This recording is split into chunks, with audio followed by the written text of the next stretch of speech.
Disclaimer. The content shared in this episode is for informational and entertainment purposes only. The Bored Squad does not provide medical or mental health advice, and this podcast is not a substitute for therapy, diagnosis, or professional care. If you or someone you know is struggling or in emotional distress, please reach out to a professional. You can contact the 988 Suicide and Crisis Lifeline by dialing 988. It's available 24/7 free and confidential. Hello and welcome to another edition of the Bored Squad podcast. We are so excited to be here with you today. My name is Rhonda Richard-Smith, and I am joined by my co-hosts, Monica Converse, Delise James, and last but not least, Summer Newman. Today's topic is going to be one that I feel like we don't talk enough about. Mm-hmm. Are you okay, friend? And checking on your strong friends. Yes. Ooh.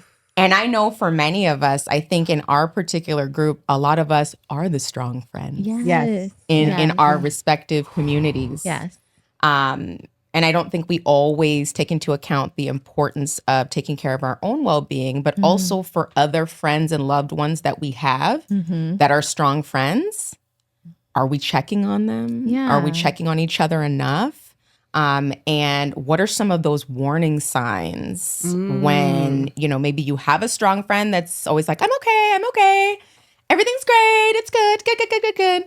But is it really good? And are they really okay? And how do you know? Like, how do you guys know if you have a strong friend in your life? How do you know when your strong friend is doing this and when it's really not okay? Man, we're about to get into it. Yeah, totally. Before we do, let's talk about this board. Yes. Let me not get ahead of myself. Yes, this is a beautiful board Delise created. Please talk about it. Oh my gosh. Yum. We love a board that is a meal. And I feel like this is a meal. Ooh. So we've got some delicious garlic wheat crackers. Yum. And, I always love a yummy cheddar. Mm-hmm. So this is a cheddar. delicious, it's a Murray's cheddar. Is that the middle cheese? The middle cheese is a cheddar, yes. Love it. And then you know what we don't give enough love to? What? The Borson cheese. Oh, You're right. You're right. I feel like people feel like they've got a little too bougie. We got for brand new. Borson. We got a little brand new. And you know what? We did. That Borson garlic and herb. Yeah, very good. Yeah, it is. Is that the one wrapped in the meat? No, the Borson is the one that's the soft look, cheese. I'm like, what is Borson? Borson? Oh, jeez. What is Borson? She's more bougie. You're gonna be, I guess. You're going to be reintroduced, apparently. You will be. It's a lovely soft cheese. Yes. And then we have some salami. We have some prosciutto that's wrapped around some cheese. I love your rose. So pretty. Thank you. Your signature. So pretty. We always love a salami rose. We have some dried apricot. And I added some dried mango slices that we don't always do. Yeah. Little grapes, some strawberries, The we're carrot, ready to go. the dehydrated cara. Yes. And then we have some mint Yum. for those who might want to freshen their palate. Yes. We'll need it. We're gonna with the dive garlic, into it. with the garlic. Yeah. I'm looking forward to that. Yes. All right, ladies. So what do you think about the concept of being the strong friend? What are your thoughts around how you know when somebody says they're okay, but they're really not okay? Because they're just used to saying they're okay. Mm-hmm. I'm guilty and they of that. may not feel the space, see that there's a space for them to be vulnerable. Right. And say that everything's not okay. What do you think? You heard it. I'm guilty of that. Yeah, Okay, I'm absolutely guilty of that. now we know we'll be checking in more often. I mean, but y'all know that I'm guilty of that. We know you're guilty. You know what I mean? Like, we're all guilty of it. anybody who You're all knows guilty me of it. knows that I'm always doing the most. And right? you have such a cheerful demeanor, like you always do things with so much joy that it's easy to forget. It's true. That's It's the tricky true. part. And it's tough because, I like to do a lot. Right. I enjoy the variety in my life, but there are times when I need to recharge. Yeah. And I don't think people understand that, and the expectation is always like, Delisa's got it. And you know what? Do you think you have a hard time communicating it at some point? I don't. I think when I ask for help and I ask really you need for it. something, it means I need it. And so it's hard for me in the moments when I do ask and then people don't deliver. And so then I stop asking. Yeah. Then I'm like, okay, cool. That means I got to handle it. I've been there. People have said like, well, I don't think you really express. And I have to counter that. I agree. I remember there was a time I had a friend where, I mean, I was really burning the candle at both ends. I got super sick. I think so much so that the doctor said they might have had to have hospitalized me. Like there was a lot going on. And I'll never forget, we were in a parking lot. She needed something. Here I am about to be hospitalized, going out to bring something to her to the parking lot. And I probably shouldn't have even been driving. I was so like out of it. Yeah. And I'll never forget, I said, the doctor said like, I'm really sick. Like they're going to run some tests. They got to do a chest x-ray. They might have to admit me. And it was kind of like, so then this happened and this happened and that. And I thought, wow. She wasn't hearing. She wasn't maybe in a place to hear it. And I'm not someone that typically leads with like, oh, I need this. Right. And for me to be vulnerable and do that in that moment and for it to be dismissed or ignored. Yeah. I also think like you have to, if we're the strong one in a partnership relationship, and that person's always depending on you to be that voice of reason, to help them, reconcile whatever they're having to work with. They don't even understand how to pivot and to be that other side all the time unless it's that perfect relationship where you guys really get each other and you can like subtly see each other's little, tells that they need extra. But it's harder if you're that strong person in that partnership. I've experienced that too. So I definitely can understand that. Coming from a place of being a person who can sometimes be self-absorbed. Oh, okay. We're talking truth now. I love the honesty. It's great. This year specifically, and I know we're at the start, pretty fresh. Yeah. This year specifically, I had a full-on come to Jesus with sometimes you are so self-absorbed. Not necessarily you are a self-absorbed person, but you're so stuck in your stuff that you don't take the time to hear other people or even to pursue figuring out whether your friends are okay. And I feel like after this whole COVID thing, we got I don't know, there was some kind of shift and people became, I think, even more just, I need to take care of myself. My mental is not okay.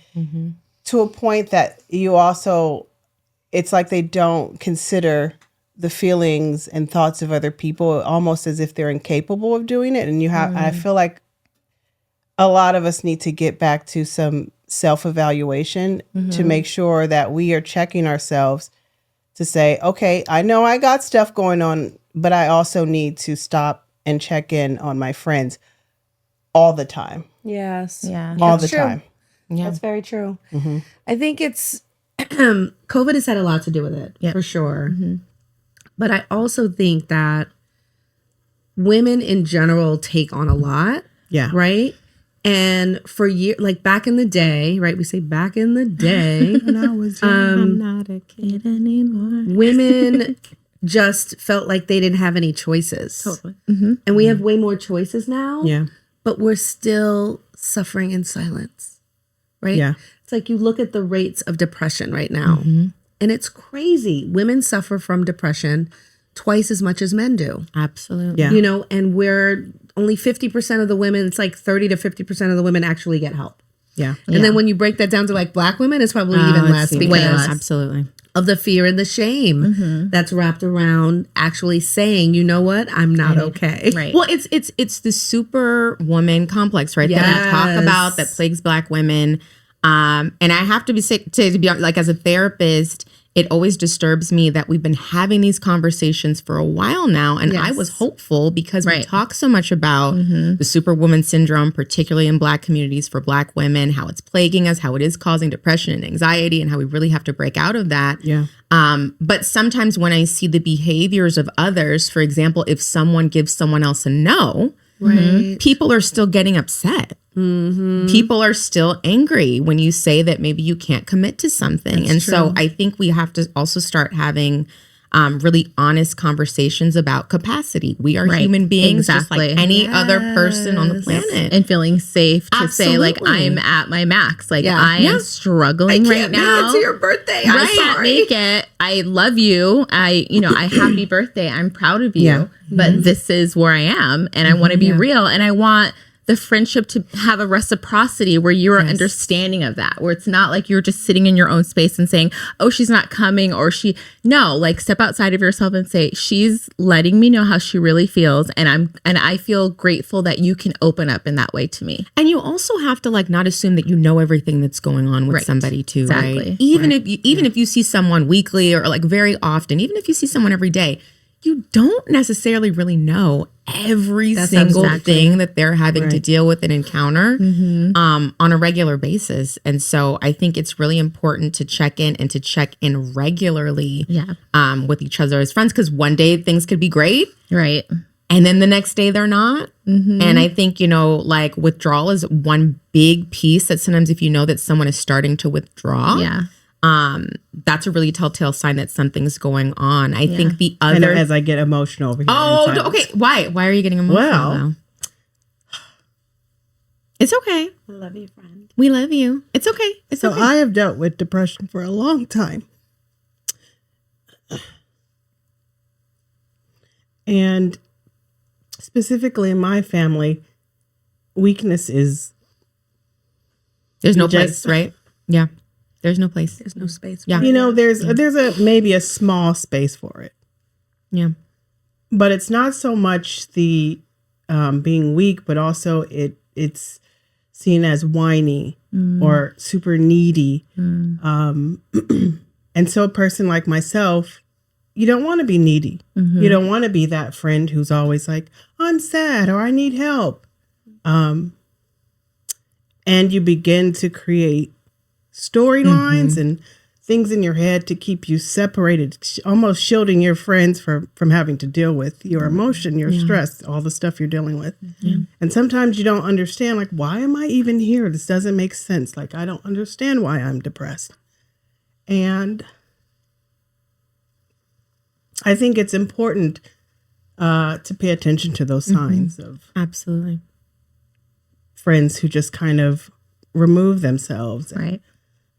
Who make themselves constantly busy, who are constantly having excuses, who seem to be falling apart or always are smiling, always are joking. That, I think it's important to always check on them and to really let them know that it's a safe space to be vulnerable. I mean, Delise has told me a million times, just tell me.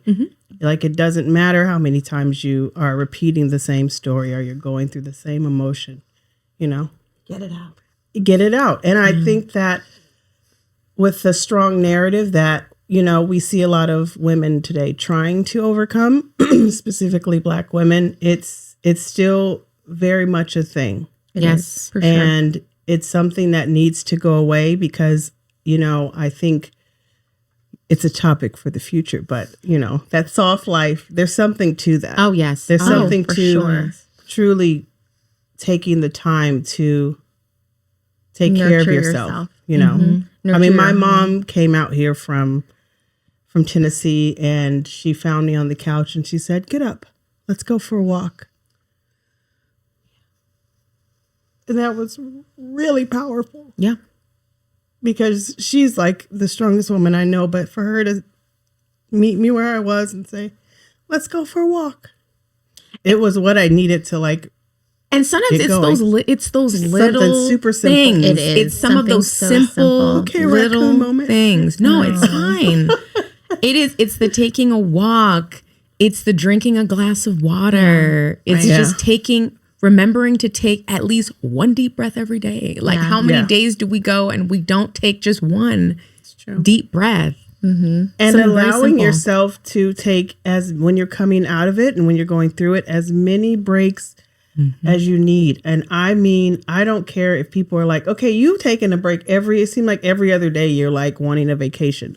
Take them. Yep. Your body's telling you need them. So do Well, and it's not their. My thing is, it's not really their business and it's not Exactly. something that they have any power or control over. Yeah, We have yeah. agency over ourselves. That's right. Yeah. And so we have to do what we have to do to take the best care of ourselves. And only we know Exactly. what we really need at the end of the day. Yeah. Because Yeah. again, the outside world, people see things online. You know, they may have conversations with you. They might see what you're doing professionally. Yep. And make a lot of assumptions about, oh, lot she's of good. She's assumptions. got it. She's this. Oh, it's soft. Having no idea. No idea. Having That you are like truly struggling in going on. silence. Yeah. Yeah. that you're Yeah. struggling. Absolutely. And so it's so important that we continue to have these conversations, that we continue to Make a safe support space. and encourage each other. And exactly. And how do we do that? How do we cultivate safe spaces as women that tend to be the strong friends, Right. and knowing that we also have other strong friends that are in our community? What can we do a better job of in terms of creating an environment so that way they do feel comfortable and vulnerable Yeah. enough to share? Because I think you have to have a certain level of intimacy Right. in order to feel comfortable to say, you know what, I'm having a really bad day. Yeah. Or I'm having a really bad week. I'm struggling. Yeah. I'm lost. I don't know what to do. What do you think we can do to create a better environment to Yeah. have those conversations? That's why I love our connection. Is like Yeah. I felt like this happened just so organically, just naturally. We, enjoyed having wine together, enjoying each other's company, making a beautiful charcuterie board, and sharing really nice, delicious food together. And then organically, all of these topics just started coming out. You know, that we were in some ways all dealing with in our own ways, and just creating that safe space with one another so that we can like share how we really feel and just come away feeling so much more like cathartic, like, wow, I got that out and I feel really good about it. Yeah. And I have to say, like, I feel very lucky to be a female, because check in with your male friends and family members. They don't have the space that we do. They don't cultivate this kind of space amongst them. You know, they go play sports or they do whatever. They play Yeah. golf all day, but they're not like digging deep. And so I just really love that we have this and that we're continuing to do this for one another. And we can model, and we can model Yeah. Absolutely. for the other people in our lives, the men in our lives. Sometimes women are the go-to. I think a lot of men sometimes will look at the communities that women have built, the way that we connect and support one another. Yeah. And, I think sometimes they struggle to kind of figure out how do they do that for themselves. But I know a lot of men that really admire, even for the board squad specifically, I know men that have been like, I really, hey, I want to do that. I love what you guys are doing. It comes up. Yeah. It's true. I wish that people even took the time to just sometimes just send a text and say, "Are you okay?" Yeah. Like it doesn't I love have to. that. Everybody wants to like go to dinner and make it a big deal, Right. But you can really just send a text and be like, "Hey, just checking in on you. yeah, that Want to goes make a sure long you're way. okay." Right? And then also everybody wants these big, huge groups of friends. And that's Can we? not, Yes, that's a not- whole other. It's a whole other episode. episode. You remember the 1,000%. Yes, But you don't yes. need a big group of friends to get that Right. thing that Monica was just talking about, Absolutely. right? That No. can be one or two friends. Absolutely. It needs to really, when we talk about circle of trust, that's what you have to create. And so when you create those intimate relationships, it's because you have trust. Absolutely. And you can't be intimate with everyone on that level because you open yourself up to all kinds of energy. And I mean, that's a whole other discussion we could have. And we'll get into But you that. have, but you have to guard your energy as well and be really mindful about the connections that you do build with Yeah. other individuals. So I'm thankful and grateful for all of you. We're grateful Likewise. to you all at are. home. We're Thank so you lucky. so much for joining us today for this episode of Are You Okay? And we want to hear from you. So what are your thoughts? What are ways that we can do a better job of creating and cultivating safe spaces so that we can have those conversations? Thanks so much for joining us. Please follow us across all social media platforms at The Board Squad, and we will see you next time. Take care. Bye. Bye.